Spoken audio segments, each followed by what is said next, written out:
Bonjour, je suis Jessie.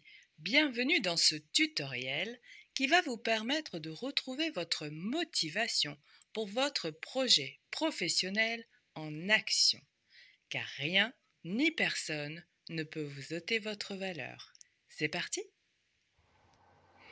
Bonjour à tous et bienvenue dans cette 6e vidéo pour votre projet professionnel en action. Aujourd'hui, je vous propose de voir mon comportement avant, aujourd'hui, dans mon projet professionnel, les bénéfices et les risques. C'est parti?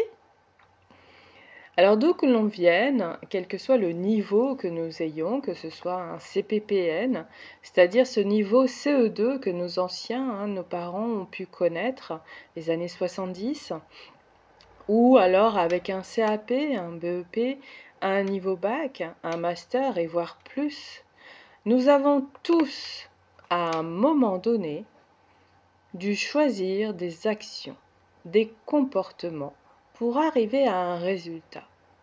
C'est comme avant, pour entrer à la poste, il y avait un concours d'entrée à préparer, un entretien peut-être. C'est tous ces détails qui vont faire que vous aurez un plan d'action qui va se mettre en place pour votre projet professionnel en action. Donc, pourquoi? Il y a différents types de profils, il y a 3 axes. Le premier axe, c'est pour l'insertion.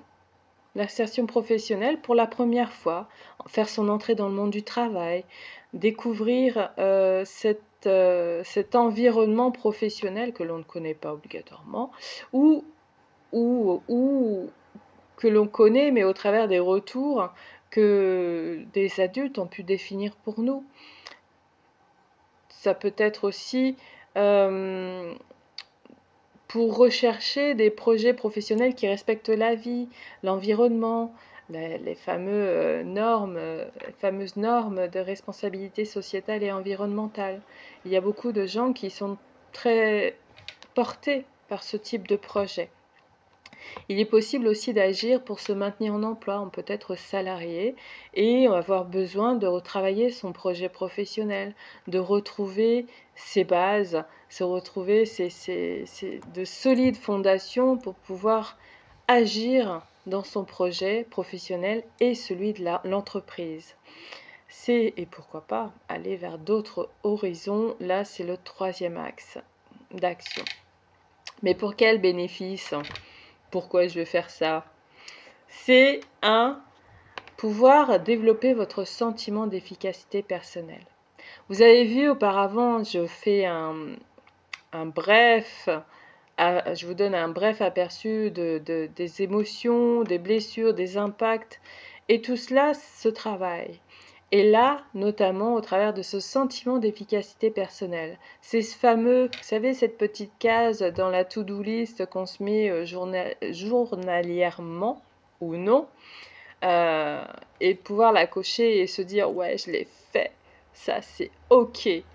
Contacter une entreprise, lancer une lettre de motivation, pouvoir travailler, retravailler son CV.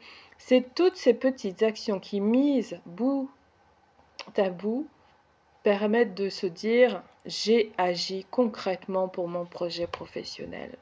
Et ça travaille à votre sentiment d'efficacité personnelle. Ça vous permet de dire « voilà, j'ai fait ce que je pouvais à mon niveau ». Et vous rappelez-vous, le but est d'être en mouvement. C'est aussi l'occasion, ça permet de démontrer à tous vos partenaires qui vous accompagnent dans votre projet professionnel que vous avez une liste d'actions déjà préétablie, même si elle va se redéfinir, être retravaillée. Il est possible que vous changiez d'avis sur 1 ou 2 actions. Le but est de montrer que vous êtes en train d'agir et que vous avez des éléments de preuve, que vous avez des faits concrets à montrer. Et ça, c'est très important aussi. Et puis, il y a aussi les risques. Entre hier et aujourd'hui, vous avez pu réaliser des choix, des actions ou avoir des mots qui n'ont pas toujours très adaptés. c'est souhaiter faire autrement ou alors changer carrément, hein. C'est faire mieux ou faire autrement. Là, c'est vous qui choisissez le chemin. Nous pouvons alors passer en mode jaguar, c'est comme le dirait Don Miguel Ruiz dans un de ses livres, que l'on peut rapprocher à cette notion qu'est l'introspection en philosophie pour mieux se connaître. Un des chemins qui permet d'une meilleure connaissance de soi. Merci pour votre compréhension. Effectivement, cela permet d'agir pour son bénéfice, en prévenant les risques potentiels. Les risques, vous les connaissez ou vous les découvrirez au fil de votre cheminement. C'est se rappeler aussi que toute action, tout choix va nécessairement comporter un risque potentiel. Le tout est de, malgré tout, rester en mouvement. Le tout sera vraiment de travailler à votre sentiment d'efficacité personnelle pour justement avoir cette impulsion qui vous permettra de continuer à agir et d'ajuster votre action, d'ajuster vos mots, d'ajuster votre posture. Et comment? Eh bien, utiliser mon fameux journal de bord, première vidéo. Donc effectivement, c'est une idée, c'est une suggestion, c'est à vous de faire votre propre cheminement. Le tout est d'agir. Le tout est d'avoir votre projet professionnel en action. Comment? Voici les 3 points clés que je vous propose de tester. Voici les 3 points clés pour choisir vos comportements bénéfiques pour votre projet professionnel en action. Point clé numéro 1. Un jour, une action. C'est le minimum que vous pouvez vous fixer. Pourquoi? Pour développer votre sentiment d'efficacité personnelle. Tout cela se nourrit jour après jour. Comme votre santé physique, c'est jour après jour que vous pourrez agir au travers d'une séance de marche, par exemple. Alors, un pas à la fois, un jour à la fois. Rappelez-vous aussi que si vous n'avez pas les résultats que vous espériez, mais que vous avez mis tout ce qui était possible de mettre en place en action, que vous avez mis en place tous les changements possibles, vous former, retravailler votre CV, ou que vous avez même choisi de demander l'avis de votre professionnel pour être efficace, il faut savoir aussi accepter que des projets, que des actions, eh bien, n'ont pas eu les résultats que vous espériez. Donc, c'est accueillir aussi cette phase-là. À chaque jour, une action, puis vous augmenterez 2 actions, mais aussi définir ce qu'il est possible de faire à votre niveau.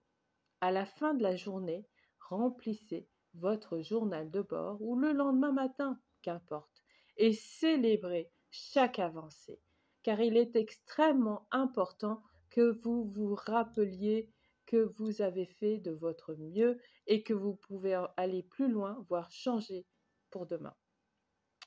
Le point clé numéro 2. J'accueille le fait qu'aujourd'hui, j'ai besoin des aides que je reçois, sans honte. Je sais que je peux agir chaque jour pour trouver une solution. Je suis aussi bénéficiaire du RSA, des ASS, et c'est pas une gloire, d'accord?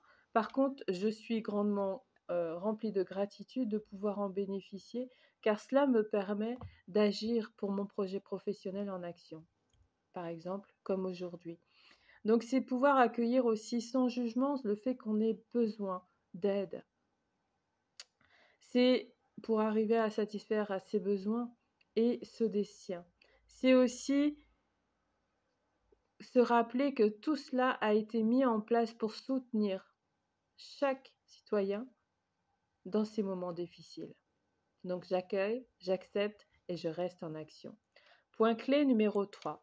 Je prends le temps de prendre soin de moi, de ma santé physique, mentale.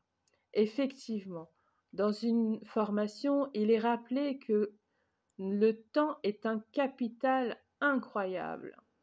On peut ne pas avoir de ressources financières, on peut ne pas avoir de ressources matériel. Pour autant, vous avez votre temps, votre santé et ils sont primordiaux, voire vitaux.